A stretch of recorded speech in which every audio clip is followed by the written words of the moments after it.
Então, estou aqui hoje para falar sobre uma pessoa, sobre um homem que para mim nada mais é do que o filósofo. Para mim, pessoalmente, não tem nada além deste ser, né? E o livro que a gente vai abordar hoje, ele foi escrito 2.350 anos atrás, então não dá para a gente levar muito assim na base do que a gente vai ouvir hoje, tá? A imagem que vocês estão vendo aí, pessoal, é do livro Ética Nicômaco de Aristóteles. Eu peguei alguns fragmentos dos Pensadores, tá? Que é uma coleção de vários livros assim de filosofia, e eu acho que é bem importante a gente abordar esse tema. Então, hoje a nossa aula é Ética e Política em Aristóteles, tá? Para a gente poder entender os princípios e como que a gente pode viver e qual é o pensamento de Aristóteles, né, em relação à ética e em relação à política, como essas duas coisas elas se juntam, né, se tornam uma só, e como viver em sociedade, segundo Aristóteles já falava, como a gente pode ter hoje uma busca pela felicidade dentro de uma sociedade, como a gente pode viver como indivíduos, né? Independente da gente falar hoje, e especificamente eu abordar a Ética Nicômaco de Aristóteles, eu gostaria de dizer para vocês que eu vou trazer um livro que ele não tem nada a ver, agora nessa primeira partezinha da aula, que, na verdade, ele é um livro do Thomas Nagel. Esse livro ele foi apresentado para mim no segundo semestre de filosofia pelo professor Manuel, que para mim é um mestre da Universidade Federal de Pelotas, é um senhor que eu amo, porque a medieval, na minha cabeça, só é medieval graças a ele, e a antiga graças ao Pedro Leite. E esse livro do Thomas Nagel, pessoal, eu tenho xerox dele, tá? Então eu não tenho como, de repente, mostrar para vocês o livro mesmo, porque eu tenho só o xerox dele, mas se alguém quiser adquirir, o nome se chama Uma Iniciação à Filosofia. O Thomas Nagel, ele é um filósofo de 83 anos, ele é norte-americano, tá? E ele é vivo ainda. Eu vou só passar para vocês o capítulo 10 do livro, antes da gente entrar em Ética Nicômaco, antes da gente entrar em Ética e Política. Eu vou apresentar para vocês o capítulo 10 do livro do Thomas Nagel, que assim, ó, o Thomas Nagel, quando ele começa esse livro, ele fala sobre pessoas que geralmente não têm nenhuma noção de filosofia. Na aula da semana passada, o professor Emanuel já falou sobre uma introdução da filosofia, numa excelente aula onde vocês puderam ter uma noção. E geralmente filosofia é algo que é muito pouco abordado, e a gente só começa a ter uma noção dela ou no ensino médio, ou quando a gente começa a estudar na universidade, ou quando a gente precisa fazer uma prova para o Enem, né? Então a gente tem uma certa noção. Só que a filosofia é a base de tudo, e para poucos que saibam disso, a filosofia é a base, e é o que vai nos dar o entendimento, e é o que vai nos fazer pensar. E Aristóteles já nos falava sobre isso. Então, vou ler para vocês o que Thomas Nagel, que eu aconselho a leitura para quem, de repente, tiver interesse, tá, pessoal? De saber um pouco mais, pessoas que são um pouquinho mais leigas no assunto, tiver um pouco de interesse na filosofia, que leiam esse livro, uma iniciação à filosofia do Thomas Nagel, tá? É um livro bem legal, bem curtinho, bem básico, com palavras bem simples. Eu vou ler para vocês o capítulo 10, um pouquinho dele, que se chama O Sentido da Vida. Ele diz assim: talvez já tenhas pensado que nada importa realmente, porque daqui a 200 anos estaremos todos mortos. Esta é uma ideia peculiar, porque não é claro, porque o fato de estaremos todos mortos daqui a 200 anos, deveria implicar que nada do que agora fazemos tem realmente importância. Parece que a ideia consiste em que, nesse caso, estamos todos numa espécie de corrida de ratos, lutando para alcançarmos os nossos objetivos e fazermos alguma coisa das nossas vidas. Acho que vocês já estão mais ou menos entendendo o que eu quero falar, né? Mas que isso só faz sentido se o que conseguirmos for permanente.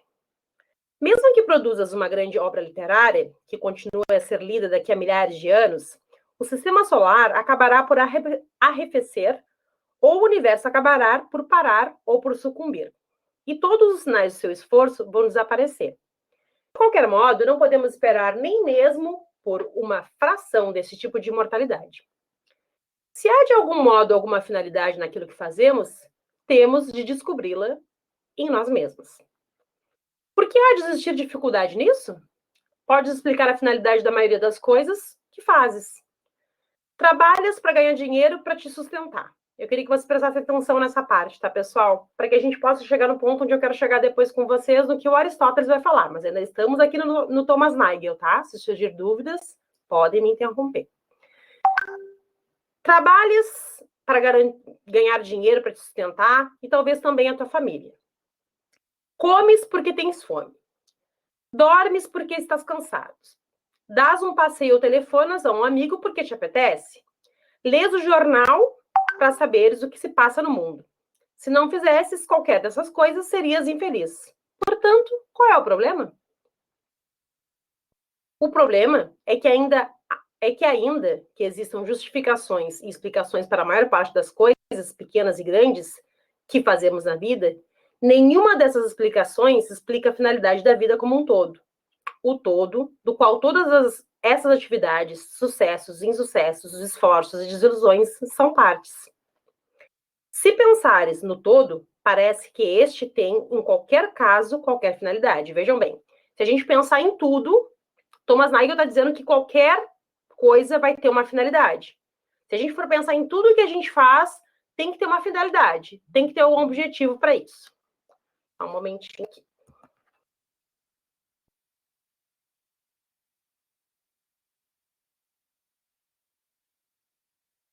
Bom, vamos continuar.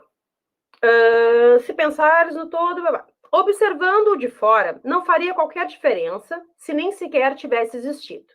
E depois de deixar de existir, não terá nenhuma importância que tenhas existido.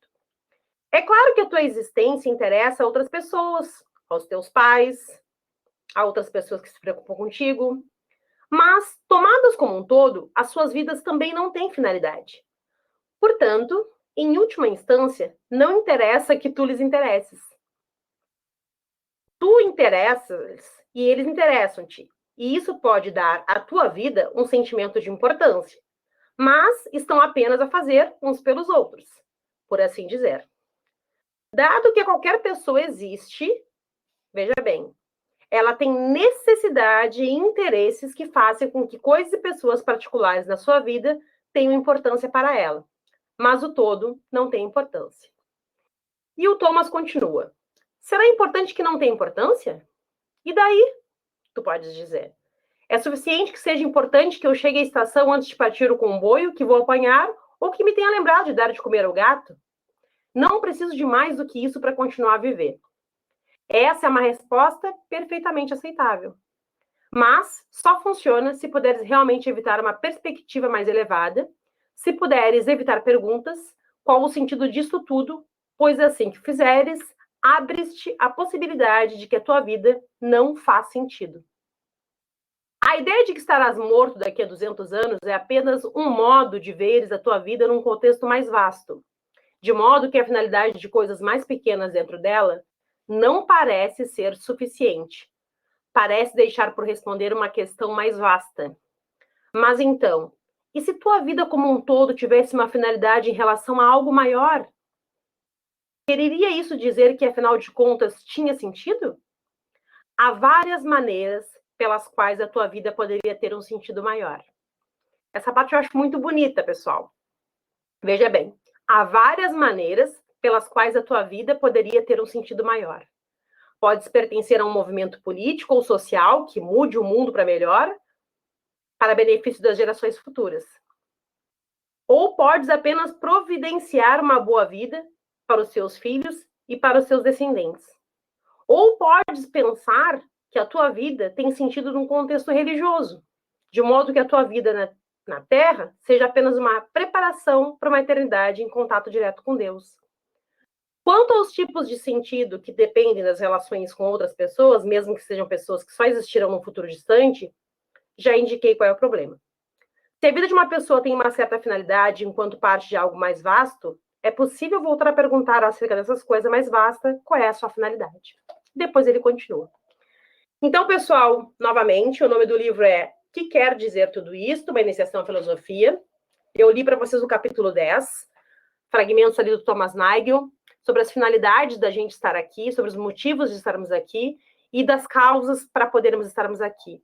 Do que adianta estarmos aqui, o que buscamos, e só isso a filosofia vai nos responder.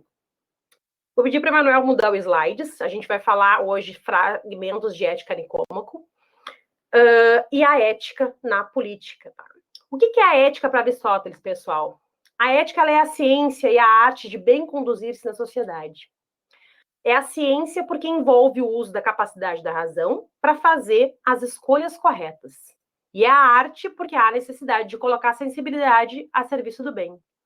Para Aristóteles, pessoal, a ética só é possível junto com a política.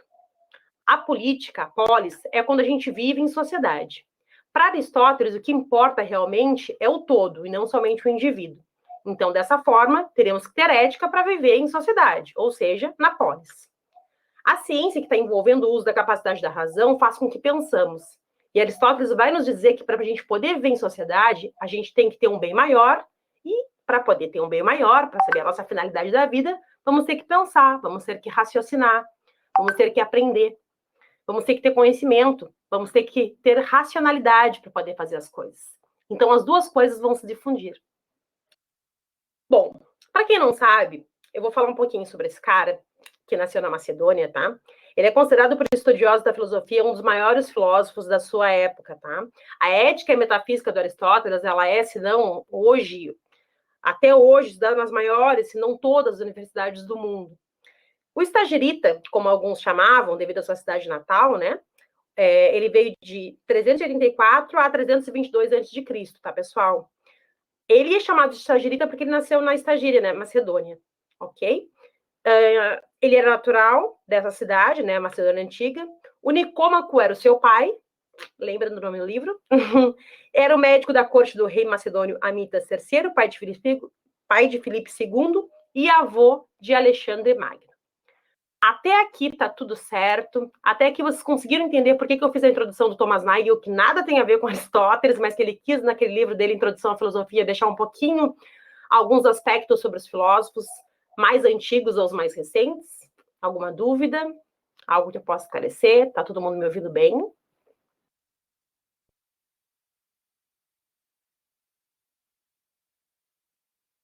Tudo certo? Bom, acho que tá tudo bem, né? Perfeito. Então, gente, como eu falei, o Aristóteles, né? E a ética e a política, elas se abrangem, elas se difundem, né, em uma só. Para Aristóteles, as duas se complementam, tá? O mesmo, digamos que Aristóteles era considerado um pouquinho de estrangeiro, digamos, mesmo sendo da Grécia, né, por causa da Macedônia Antiga, tá? Hoje a gente vai falar sobre a ética aristotélica, então a gente não pode fazer muitas comparações para o mundo de hoje, mas se você for pesquisar em muitos livros que a gente lê hoje, você lendo Ética Nicômaco, você vai ter uma baita experiência e vai ter uma necessidade muito pequena de ter acesso a muitos outros livros. Porque Aristóteles é o cara que realmente traz para o Ocidente o que a gente realmente precisa saber em relação à ética, em relação à política, em relação a costumes, em relação a pensamentos, e que vai abrir os nossos seres para tudo. Vai abrir os nossos pensamentos, né? Não podemos aplicar simplesmente esses ensinos totalmente para os dias de hoje, porque a gente está falando de um homem que viveu de 300 anos antes de Cristo. Então, não dá para a gente aplicar tudo que Aristóteles falou baseado em fatos do nosso cotidiano. Mas, ainda assim, é natural que a gente consiga entender, porque a linguagem deste homem simplesmente é sensacional, né? A gente conseguiu ter essas traduções, perdemos algumas, mas o que ele fez, né, em contrapartida, quando ele veio com a política ali, contradizendo a República de Platão, o Aristóteles ele vai deixar bem claro quão importante é o homem viver numa sociedade com ética, com indivíduos, que o indivíduo vai ter que pensar também no coletivo, e por isso é tão importante essa obra de Ética Nicômaco, tá, pessoal? Para mim, particularmente, ele é um filósofo, tá? Então, é um pensador nato.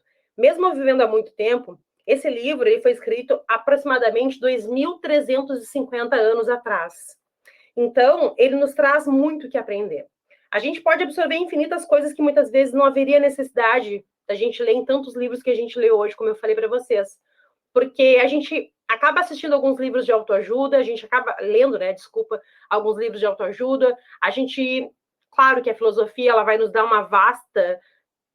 não tem como a gente, em 50 minutos de aula, pessoal, falar da ética e da política de Aristóteles. Desculpa, mas é impossível abordar tudo isso para vocês hoje. Mas há possibilidades de vocês pesquisarem e é um assunto muito tranquilo de analisar. Só que é impossível a gente falar de ética Nicômaco, onde ele aborda mais a ética ali, né? Onde ele aborda a poesia e outras coisas. Por quê? Porque é um livro denso, é um livro grande, e não seria possível a gente abordar tudo isso em 40, 50 minutos de aula. Mas a gente vai passar um pentezinho fino ali para a gente poder ter uma ideia sobre os princípios de Aristóteles em relação à felicidade, que a gente vai chamar de eudaimonia, tá? Então, como eu falei, esse livro foi escrito há mais de 2.350 anos atrás, e a maioria das obras dele, elas foram perdidas já, tá? Na Biblioteca de Alexandria. Mas a gente tem a sorte de ter a Ética Nicômaco, né? Para todos que amam filosofia, eu considero como um livro que seja imprescindível. Então, a ética, ela é de extrema importância para quem tem interesse que faça a leitura de Ética Nicômaco, tá? Eu vou ler para vocês aqui um trechinho do início do livro 1, tá?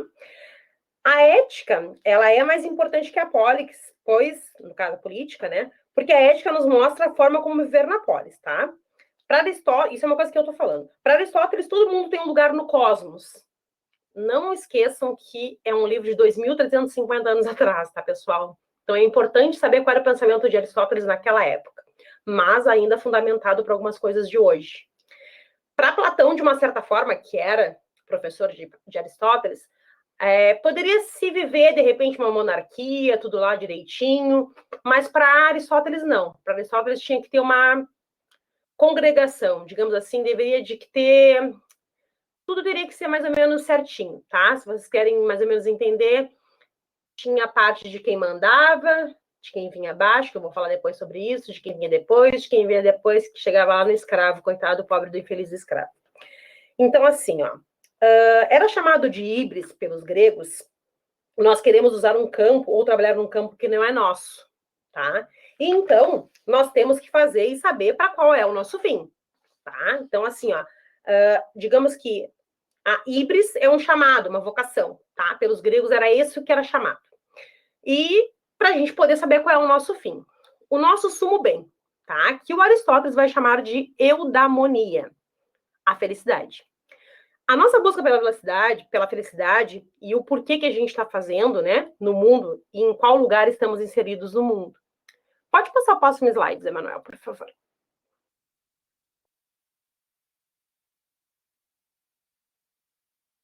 Bom, a ética política, ele entendia que elas eram como irmãs siamesas, tá? Uma ligada à outra. Ética é a teoria para política, política é a prática da ética. Então, todos, indistintamente, necessitam de ambas para a realização do bem comum na sociedade. Então, como eu falei para vocês a relação lá da República de Platão, quando ele escreveu, e quando Aristóteles mais ou menos contradisse com a política, ele quis dizer justamente isso, que todos necessitam das duas coisas para poder ter o sumo bem e para poder viver bem em sociedade. Então, para ele, as duas são importantes, mas a política visa o bem coletivo, ok? Então, vamos lá. A nossa busca pela felicidade, por que estamos fazendo no mundo e em qual lugar estamos inseridos no mundo. Isso era muito importante para Aristóteles, tá? Na obra, a gente não vai ter muita facilidade em Ética Nicômaco, porque a gente vai ter que ter uma atenção plena. Então, sendo assim, vamos abordar alguns dos pontos dessa obra-prima para a gente ter mais ou menos uma noção, tá? Aristóteles, ele nos faz pensar e ele nos faz reconciliar com a realidade da nossa vida.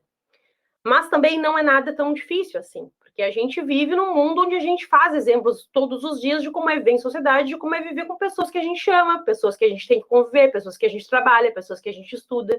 Então, de uma certa forma, a ética e a política de Aristóteles não é algo tão incompreensível, né? Ele faz de uma forma com que fique fácil em Ética Nicômaco, para que a gente possa entender esses ensinamentos. Pessoal, a ética ela vem do grego ethos, tá? Que é o costume. Então, os costumes que as pessoas têm, a forma como elas vivem. A teoria ética é feita para funcionar dentro da teoria política dele. Uma complementação, como eu havia falado antes. Então, essa explicação é para funcionar dentro da polis. E ele vai explicar o que a gente vai fazer. O costume, o modo de ser, para que você saiba o que fazer em determinada situação. Tá? Então, esses exemplos que ele vai dar em Ética Nicômaco. Eu vou dar um exemplo para vocês, por exemplo, de algo que seja um comprometimento. Hoje eu marquei que eu vou ser, mês que vem, madrinha de casamento da Paulinha. E eu dou minha palavra para ela que eu vou estar no ensaio de casamento no dia 25 do mês que vem.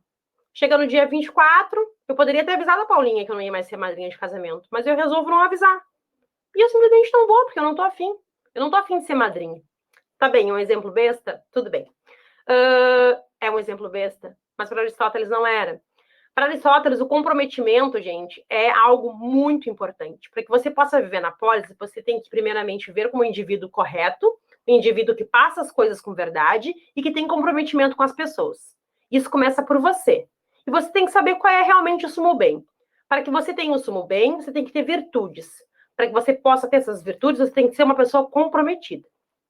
Então, um exemplo. Se eu marquei com você que eu vou ser sua madrinha de casamento no mês que vem, por exemplo, e eu não comparecer, e eu não avisar, e eu não for, eu não dei possibilidade da minha amiga Paulinha conseguir outra madrinha de casamento, eu não tô tendo ética, eu não tô tendo comprometimento para viver na polis, para viver em sociedade. Acho que ficou mais ou menos claro, tá? Não podemos escrever todas as coisas que vão acontecer com a gente, mas a atividade política como um todo, ela é um meio social. Só se a gente for bem instruído é que saberemos o que é certo ou o que é errado na visão de Aristóteles, ou seja, se a gente tiver conhecimento. Para Aristóteles, conhecimento, aprendizado, é a forma que a gente vai ser bem instruídos. E aí é que ele vai entrar naquela situação da polis, de quem vai mandar, depois vem o outro e o outro. Então, um ser instruído é que vai deter o poder, geralmente, de tudo. Porque ele vai ter mais conhecimento e, por isso, ele vai poder viver melhor em sociedade. Só se a gente for bem instruído é que a gente vai saber o que é certo e errado, né, a visão dele. E como foco, a gente vai ter a causa final do homem. Todas as nossas ações, nós temos que saber para que elas se direcionam, que é a eudaimonia, o bem maior. Essa palavrinha é meio chatinha, né? Eu era para ter colocado no slides aí, mas é eudaimonia, tá? Que é a felicidade, que é o bem maior, que é por isso que a gente existe, que é por isso que a gente vive, segundo Aristóteles. A gente só vai ser feliz se a gente encontrar a eudaimonia, tá bem, pessoal? Vou dar mais ou menos um exemplo ali, voltando na forma do comprometimento. Como é que eu vou ser uma pessoa feliz? Como é que eu vou chegar na minha eudaimonia se eu não tiver comprometimento com as pessoas próximas a mim?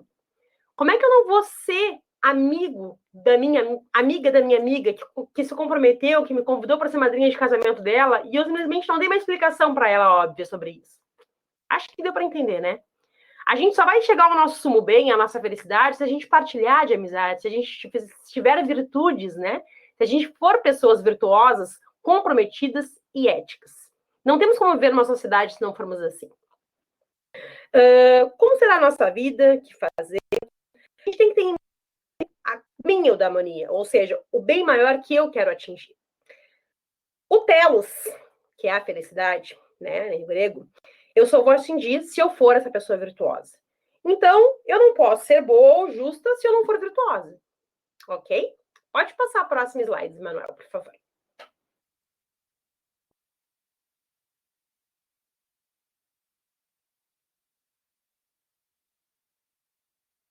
Manu, conseguiu me ouvir? Conseguiu. Ó, o Aristóteles, gente, ele distinguiu duas espécies de virtude, tá? A virtude intelectual, a sua origem e o seu desenvolvimento dependem em grande medida do ensino recebido, requerido por isso experiência e tempo. Isso tá ali, os livrinhos, os ensinamentos, os direitinhos, de qual parte de ética e como que tá escrito, tá? O livro 2, as páginas, tudo certinho para vocês poderem acompanhar. Virtude moral é produto do hábito, não é engendrada do homem por natureza. Fornece a capacidade de receber a virtude e está capacitada e aperfeiçoada pelo hábito. Então, a intelectual, tá? Que só vai ter se a gente desenvolver ela, dependendo do ensino que a gente receber, como eu falei. Ou seja, se a gente receber, se a gente investir em conhecimento, isso é a virtude intelectual, que vem da onde? Vem da experiência. Lembra no BM da aula de hoje, onde ele só te fala, vamos baixar essa bolinha aí? Vamos passar aqui no mundo sensível, vamos sair um pouquinho do mundo das ideias, vamos pensar, vamos entender, vamos pegar, vamos experimentar, né? Então, vamos baixar a bolinha aí e vamos estudar. Se a gente conseguir ter conhecimento, a gente vai ter a virtude intelectual. E a virtude moral vai ser o quê? O produto do hábito. A gente vai ter hábito como? Se a gente praticar os comprometimentos. Se a gente marcar com a Paulinha que a gente vai ser dama de casamento da Paulinha e a gente ir. Mas se a gente não puder ir ser madrinha da Paulinha, a gente não pode chegar no dia 24, se o casamento dela é dia 25, e dizer, Paulinha, eu tive 30 dias para te dizer que eu não vou ir, mas eu resolvi te falar hoje, arruma outra madrinha de casamento. Então, para Aristóteles, isso é comprometimento, isso é vocação. A gente saber a verdade já começa por aí, comprometimento com os nossos amigos. A amizade, a partilha é uma forma de virtudes para Aristóteles, tá bem? Então, por natureza, a capacidade de receber a virtude está capacitada e é aperfeiçoada pelo hábito. Se a gente tiver o hábito de fazer as coisas corretas, a gente vai poder viver na polis, a gente vai poder viver na política, em sociedade, bem, ok? A principal virtude de agir é conhecimento, temos que entender dentro do contexto atual. Bom, que ele vivia num contexto atual lá em 2000 e tantos anos atrás, beleza, tudo bem, show. Só que hoje em dia, a gente não precisa viver no tempo de Aristóteles para saber que comprometimento é algo sério, né? Então, acho que essas questões de virtude de Aristóteles não são nada ultrapassadas, pelo contrário, são bem atuais, porque o que nós menos vemos hoje em dia, pessoal, é comprometimento, são virtudes, né? Infelizmente, desculpem quem assiste as minhas aulas, mas eu sempre vou falar de uma forma medieval, de filosofia antiga ou não, e vou citar exemplos de comprometimento do nosso governo, do nosso Estado, que é o que a gente está vendo hoje no nosso mundo, no nosso país, principalmente no nosso país. Não temos pessoas virtuosas, nem capacitadas, nem comprometimento, com mais de 35 milhões de pessoas, por exemplo, que já podiam estar sendo vacinadas, por viverem ainda num sistema ditatorial. E Aristóteles, 2.350 anos atrás, já conseguiu ter essa visão de comprometimento e de que você tem que ser, para você viver como um homem sensível, ali, num senso comum, você teria que ter um comprometimento com cada indivíduo. E hoje em dia a gente não tem esse comprometimento, né? O nosso líder de Estado hoje em dia, o que legitimiza o Estado, na verdade, não nos dá qualidades de vida, não nos dá situações para que vivemos bem em sociedade. Não se preocupa com o coletivo, só se preocupa com o indivíduo. Então, acho que Aristóteles já decifrou que o Brasil estaria passando 2.350 anos atrás, pois vivemos num país onde estamos morrendo por uma pandemia que já poderíamos estar sendo vacinados há 8 meses atrás, por conta de um governo genocida e brutal. Bom, pessoal, então acho que virtude nós não estamos tendo nos dias de hoje no nosso país. Temos que entender que Aristóteles estava no contexto e vamos falar então sobre prudência, né? Sabedoria. A prudência e a sabedoria vocês vão saber sobre frônesis, tá? Frônesis é uma palavra grega, tá? Que vem de prudência e sabedoria. Ou seja, não estamos tendo prudência no Brasil, né, gente? Isso Aristóteles já falou antes lá, a palavrinha prudência, frônesis, não estamos tendo hoje. Não existe prudência para nenhum brasileiro. Então, o exemplo de agir moderadamente. A Paulinha foi lá e não desmarcou que ia no casamento da amiga. Aliás, eu, né, a Cissa, a Simone, falei que ia no casamento da amiguinha Paulinha, não fui. Enfim, fiz errado, né? Não tive prudência, não tive frônesis. Ok? Pergunta de Enem, hein? Pode cair lá. Frônesis, prudência, sabedoria. Então, vamos sempre agir moderadamente, porque para Aristóteles, pessoal, isso é uma forma de agir moderadamente. Para Aristóteles, agir bem é agir com moderação, é agir com princípios, tá? Uma vida boa é uma vida moderada, é uma vida sem exageros. Não dá para a gente pegar e simplesmente achar que porque beber é bom, a gente vai encher a cara todos os dias e vai chegar em casa todos os dias às 5 da manhã.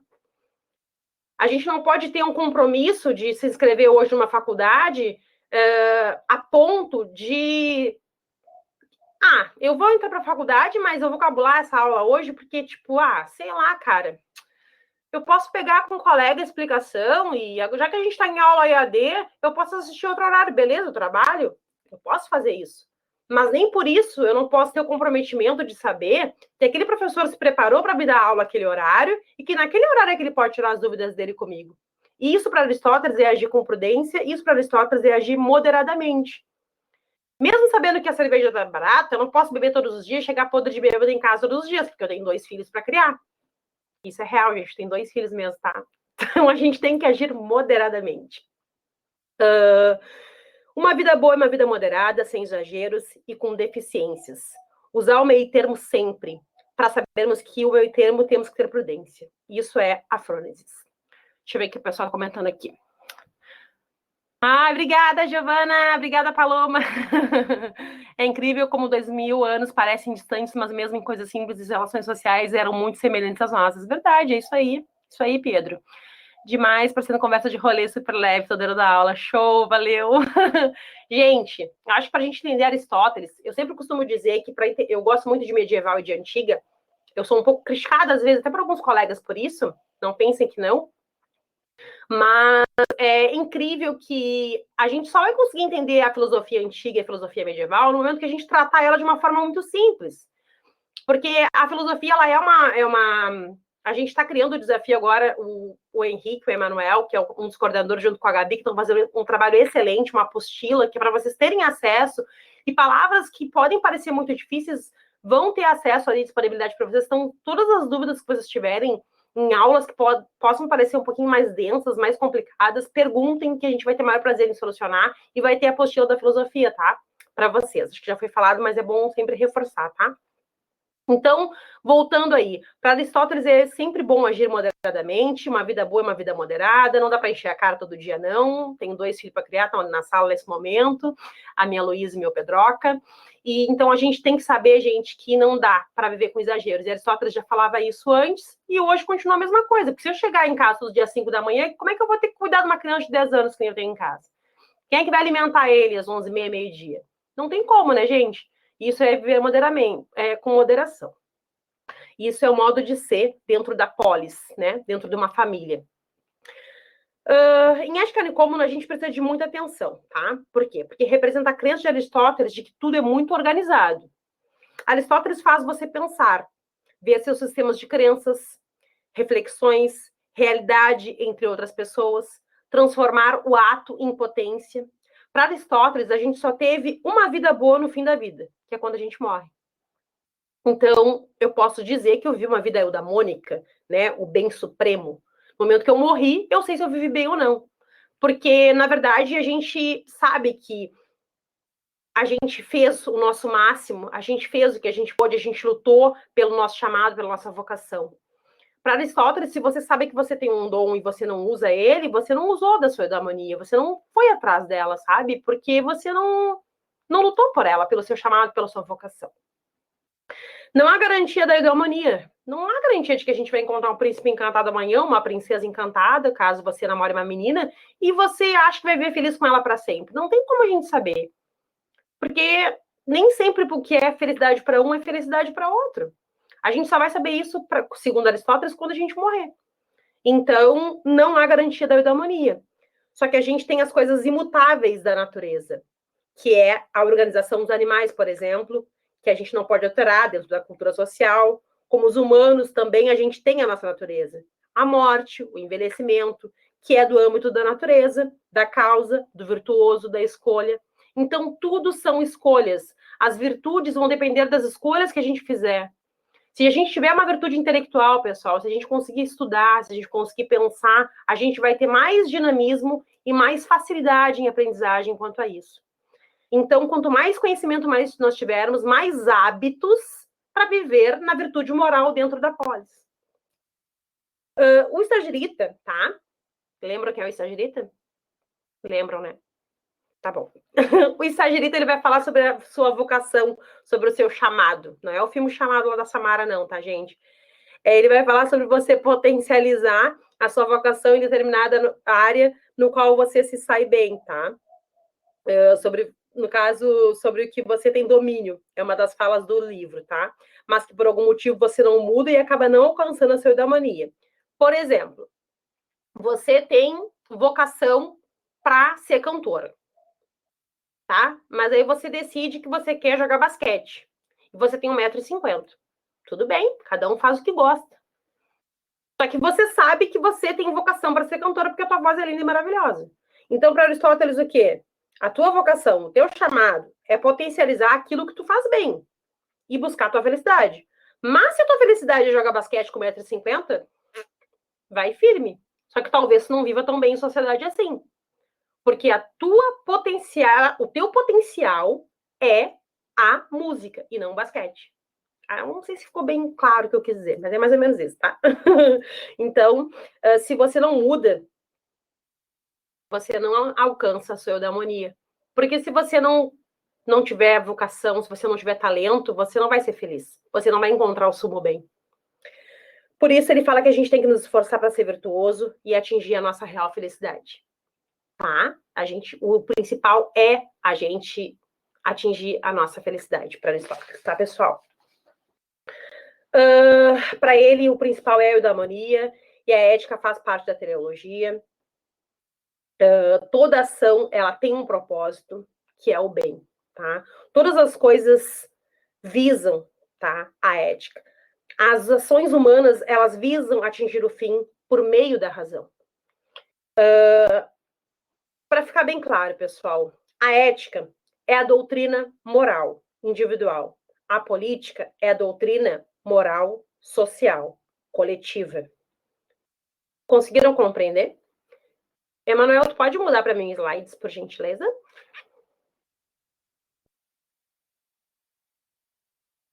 Que bom que vocês entenderam. Acho que tinha um outro aí antes desse, né? Não? Tá. Gente, eu vou refazer mais ou menos assim as últimas palavrinhas, até se por acaso depois o Rafa quiser complementar com alguma coisa. Assim, ó, para ficar bem claro sobre a ética e a política para Aristóteles, tá? A ética, como eu falei, doutrina moral individual, ou seja, o indivíduo, a moralidade do indivíduo. A política, doutrina moral social. Como você vai lidar em sociedade? Para Aristóteles, tá? Sempre vai prevalecer a coletividade, o bem público, tá? O permanecer. Então, logo, ele vai concluir que a política está ligada à moral. Lembra que a gente falou lá no início sobre o bem, sobre o costume, sobre o hábito? Ou seja, os hábitos que nós tivermos, nós vamos. Se a gente tiver o hábito de levantar todos os dias, fazer um café, estender a cama, todos os dias, se você tiver esse hábito de levantar, estender a sua cama e fazer um café ou vice-versa, a rotina vai se tornar a mesma. Isso não vai ser uma coisa que vai ser difícil para você fazer daqui a 10 anos, 5 anos, 4 anos, 30 anos. Porque você já se acostumou com esse hábito. E para Aristóteles, para você viver em sociedade, você tem que criar hábitos, você tem que criar rotinas. Se você conseguir criar individualmente rotinas particulares para que dentro de uma sociedade justa vocês possam todos se dar bem e cada um desempenhar o seu papel, tudo certo. Vocês vão conseguir viver bem na política. Vocês vão conseguir viver bem na polis. Porque as duas se complementam, a ética e a política. Então, logo, Aristóteles conclui que a política está ligada à moral. Vontade coletiva prevalece, a individual. Então, o todo. Aquilo que eu falei para vocês sobre o nosso líder de Estado que não está tendo um momento, né? Nem um pouquinho de paciência com o coletivo, só com o indivíduo, né? Para que vacinar? Para que comprar? Para quê? Para que vacinar 35 milhões de pessoas? O que é 400 mil tantas pessoas mortas? Não dá nada, né? Não tem problema nenhum. Então, ele conclui que a política está ligada à moral e a gente tem que prevalecer sempre a vontade coletiva e não individual. Aristóteles vai dizer que a democracia é uma das coisas melhorzinhas que existe, tá? Platão vai dizer lá, de uma certa forma, que a república lá, que a monarquia é um modo legal, um dos melhorzinhos modos de viver, mas entre juízes, reis, os bonitinhos da elite. Já o Aristóteles vai dar uma contrariada na política, dizendo que não, que a democracia ainda é a melhor forma. Mesmo que não dê muito certo, a democracia ainda é a melhor forma de se viver em sociedade, ainda é a melhor forma de se viver em política. A política está ligada à moral, pois o fim do Estado é a virtude com uma formação moral do cidadão. O que eu falei antes. Cada cidadão tem uma formação moral. O homem é um ser político e é um ser social. Vocês já ouviram falar no Politicon? É isso. Não precisa ser nenhum gênio, né, para a gente saber que existe a possibilidade de ser um animal político, tá, Lucas? Botou nunca. Tipo, Politicon, animal político, tá? Tipo isso, mais ou menos. Então, assim, o homem, ele é um ser político e social. Então, Aristóteles, ele diferencia política de moral. Pessoal, quando Aristóteles escreveu Ética Nicômaco, Ele entendia que tinha o chefe, que era o tutor, os filhos, a mulher, o bens e os escravos. Tá? Ah, dá para dizer que Aristóteles concordava com a escravidão? De uma certa forma, sim. Tá? Porque para Aristóteles, segundo o cosmos lá, segundo os deuses e taranã, para ele, na cabeça dele, na concepção dele, o homem que fosse mais instruído dentro da polis ia poder liderar, e quanto mais conhecimento ele tivesse, ele poderia ter mais possibilidade de educar, de mandar, e aí então teria a tal da hierarquia dentro da polis, que é como eu mencionei para vocês: chefe, filhos, mulher, bens e escravos. Quem detivesse o maior conhecimento vai ter maior poder. Quem deter o maior poder vai poder mandar e vai poder tutelar. Tá? Então ele vai estar contrariando aí a República de Platão.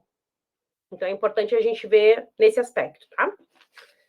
Pessoal, para finalizar mais ou menos assim o que eu falei para vocês até agora, para a gente não se estender muito, eu acho que ficou bem claro.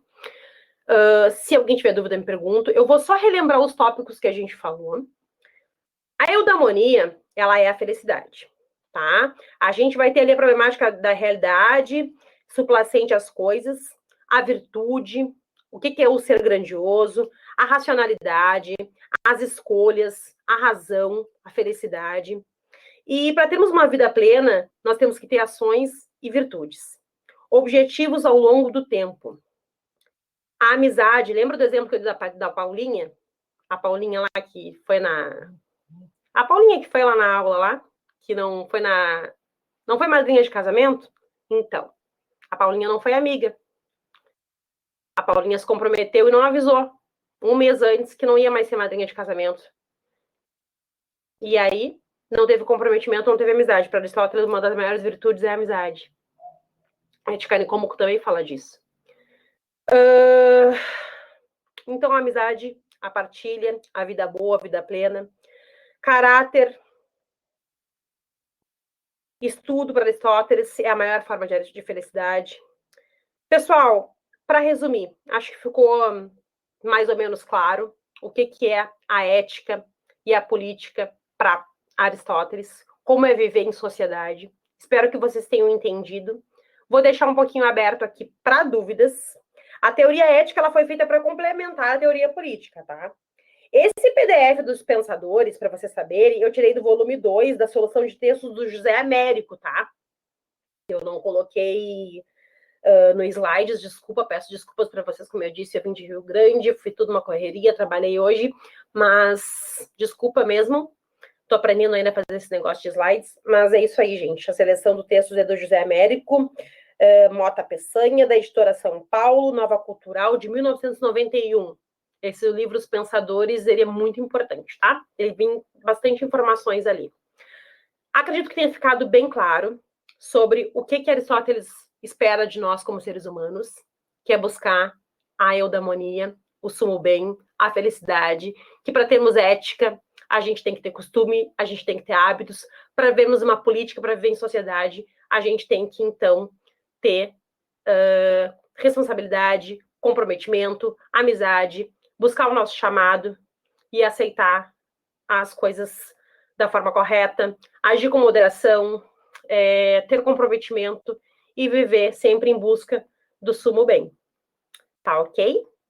Rafa, meu querido, tá por aí? Queres acrescentar alguma coisa? Fiques à vontade. Se alguém tiver alguma dúvida, pode perguntar também. Simone, queria te parabenizar pela exposição do pensamento de Aristóteles.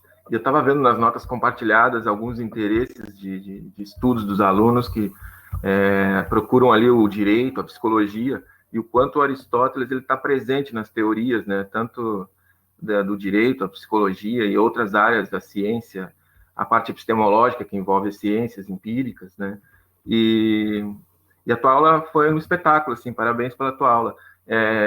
Eu queria só reforçar, tu já deu o meu recado, que era reforçar que a gente possui um e-mail, né, possui uma equipe que pode estar tirando dúvidas dos alunos, dos colegas, né, a respeito de algum tema, alguma questão, e que está circulando já em PDF essa aula texto, que já teve a 1, né, e hoje acho que é a 2, a aula 2 de filosofia, que é bastante interessante, assim, o aluno juntar como um fio condutor, assim, nessas temáticas, né?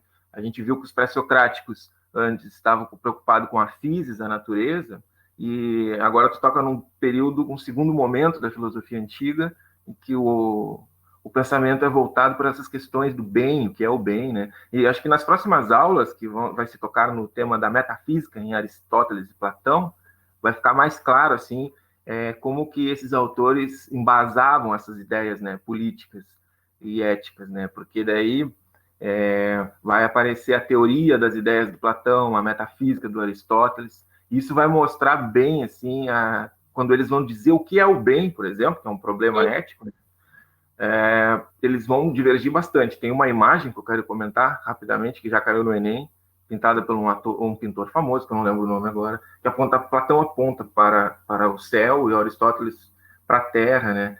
E isso é uma imagem que eu queria deixar assim na minha fala, que difere bastante didaticamente as duas teorias, né? Um como um transcendente, o Platão, né? E o Aristóteles esse imanente. Por que a polis, né? E não porque a terra, por causa da polis, essa ideia de pátria, né? Desse lugar aqui. O bem está aqui, não é transcendente, não é algo fora da natureza. Então, o homem é um animal político por natureza, né? Essa hipervalorização à natureza, quando para o Platão era algo mais abstrato, a questão das ideias, né? O ser estaria lá nas ideias, o bem lá também. E o Aristóteles não basta assim fazer uma crítica, né, a esse abstracionismo, digamos assim, né, desse bem tão abstrato. O bem é concreto, está aqui.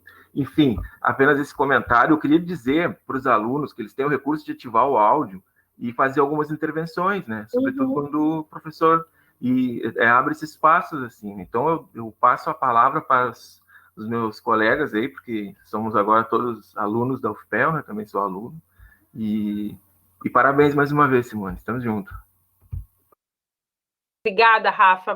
Sem palavras, sabe que eu estou aqui graças a ti também. E eu vou ler o comentário do Lucas aqui. Muito obrigada, Rafa, pelo teu comentário. Foi muito importante, primordial a gente lembrar aí. Como eu mencionei antes, eu falei da República, e aí o Aristóteles vai dar essa criticada, né? Essa imagem que o Rafael falou, pessoal, acho que vocês conhecem, né? Do Platão com a mãozinha para cima, né? Do mundo das ideias, e o Aristóteles com a mãozinha para baixo, né? O mundo sensível ali, do empirismo, e a gente lembrando que o meme da aula de hoje era baixa bolinha, né? Então, é isso aí, pessoal. Vamos viver com ética, né? Segundo Aristóteles até ali. E eu vou ler esse comentário do Lucas, porque eu queria muito abordar isso aí que o Lucas falou, ó. Lembrando também que a escravidão na antiguidade, até meados da Idade Média, dependendo da cultura, a escravidão não era a mesma que conhecemos no Brasil a partir de 1500. Ser escravo na antiguidade não era um estado, e sim uma condição, seja de contratos, apostas, perdas de batalhas, enfim. É isso aí mesmo, Lucas. Falou e disse. Não tem nada a acrescentar. Então, se Aristóteles concordava de uma certa forma com a escravidão, de uma certa forma concordava. Isso é uma droga? É uma droga. Só que na cosmologia dele, o homem que tivesse mais ensinamento nasceu para ser o chefe do chefe ali, né? O chefe ali, delegar as ordens, depois ele ia deter a mulher dele, os filhos dele, ia deter os bens e ia deter os escravos. Então, a pessoa que tivesse mais conhecimento, mais ela poderia escravizar a outra, que é uma realidade atual. 2.350 anos depois, a gente vive nessa mesma realidade. Porque hoje, se você não detém conhecimento, você vai ver no viés da ignorância e você vai viver ali numa bolha onde a gente não tem condição num país totalmente desestruturado, né? Até me faltou a palavra descentralizado, desestruturado, que é o nosso Brasil, onde a nossa condição de vida social é péssima e cada vez mais a gente tem menos acesso à educação e à cultura. Sendo assim, de uma certa forma, acabamos se tornando escravos de um governo cada vez mais ditatorial, onde não temos possibilidade de sermos e de educarmos.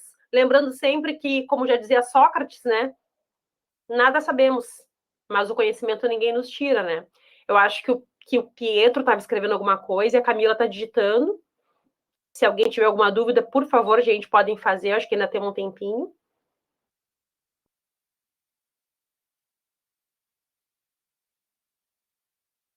Obrigada, Pedro. Pedro mesmo? Meu filho é Pedro.